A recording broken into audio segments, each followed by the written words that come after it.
Hello mga kamangkis!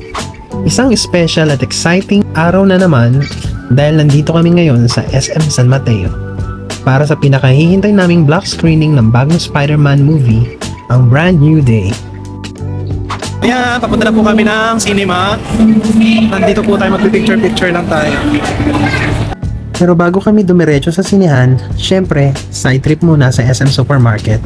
May nakuha kasi tayong 1,000 peso gift pass, kaya perfect na pambili ng paboritong snacks para sa movie at konting grocery na rin.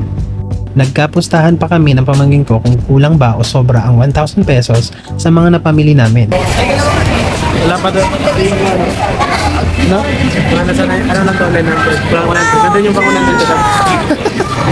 Hindi yung pang 1,000. Pabingin ka ano to? 1,100. Kung may sobra naman. Sa kanya kulang ng 900. Ano 100? Oh. Hindi natin kung mag-aabono tayo. Ayan na, 700. 900 na pra. Ang total na bill namin is 1,628. So abonado pa ako ng 620. So ayan, hindi ko na na-videoan, wala na ng gana.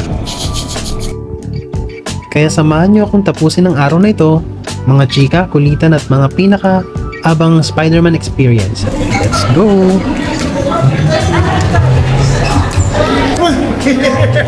Oh, naka-vlog ako. Ay, naka-vlog ka? Hello, sir. Ay, wala.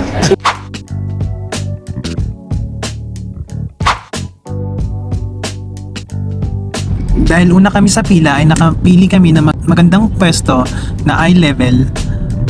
Magpipicture-picture muna kami. 1, 2, 3.